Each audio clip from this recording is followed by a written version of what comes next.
to your face when you would? Do you tap your fingers on your desk when bored also? Do you ever place objects or thoughtlessly place the bacteria-laden objects in your mouth?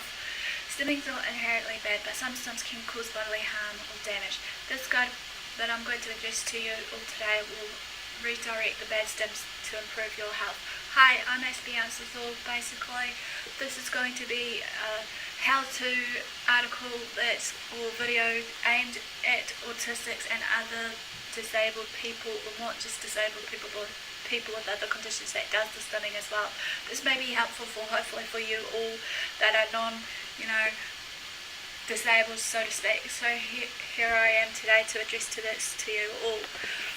I also create mental health and awareness series. This is basically tips and advice along the way of the mental health series versus just everyday topics that may come our way. Or I also stand by basically being a support mental to you all when you're down and out. So let's begin this. As I said, this is all going to be based on all the stimming series I can think of right now for you all, that will be broken down bit by bit, step by step, so that you can easily follow it through when I'm doing this. I hope you learned something today as I educate you all. Okay, number one for your method is understanding the stim. Yes, you got that right. Some of this may be repetitive, but I humbly apologise in advance. But hopefully this will just be a clear indicator, a clear reminder for you all. So number one of it for the method one is consider whether the stim is actually harmful. We need to differentiate between the stims that we do, are they harmful or not. This is because obviously when someone tells us, a stim is wrong, it doesn't mean it's actually wrong. As you know, basically, so many times as I've shared with you all, that stimming for us autistics especially, or just people in general that does the stims, is a self-stimulant to keep us under control, regardless of our situation, what we're headed for. A harmful stim is one that may make you feel bad, however, it may cause pain or damage to your body, it's unsafe, unsanitary, or you feel it causes you hardship. For example, ripping so much paper that gets so expensive to buy this sort of material. So a few tips and advice along the way for this is a stim that makes people uncomfortable because it's different, it's not even your fault.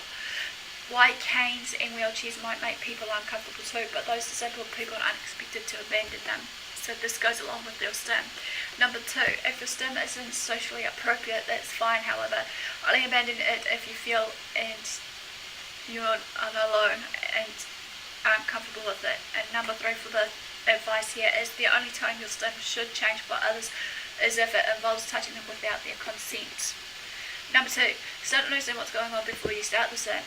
Like I said before, keeping a log or a journal of some sort could help us in the long run to actually distinguish which is the right and wrong behaviours when stimming. However, it may help us. Or just try and remember the time of day when you do stimming and whatever it may be. What sort of situations did trigger the stim in the first place?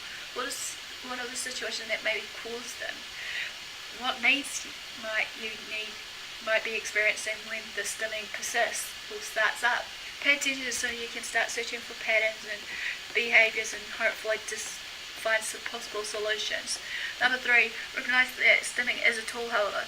Stims gives you something, an outlet for stress, a sense of relief, or something to keep your hands busy. If you understand what causes the stim, you will be much more effective at quitting if need be. Number four, consider getting outside feedback. Last but not least, as we know, the autistic community here on Facebook or even just, on other social media sites, be it on blogging sites or what have you, can provide certain insights and answers for you, especially the hashtag #AskAnAutistic. And autistic writers or bloggers willing to share their alternative stims to you. You can also talk through it with a therapist or somebody, or try a habit reversal specialist as a situation. Research to see if the stim has turned into a disorder such as dermatomania, skin picking, or even trichotillomania, hair pulling.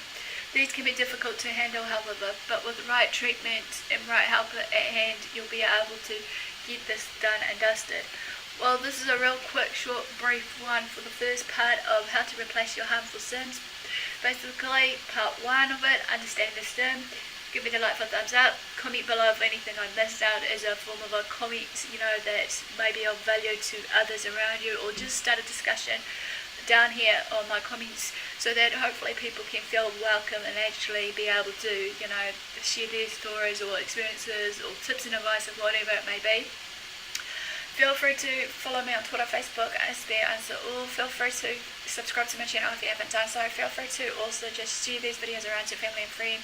Feel free to also private message me if you feel the need or must or have to. If you need someone to talk to, run, rave, what have you. I'm here to try and help as many people as I can, regardless of the situation. So thanks for your support, thanks for watching. Do what you love what you do. Until next time, Aspie signing out.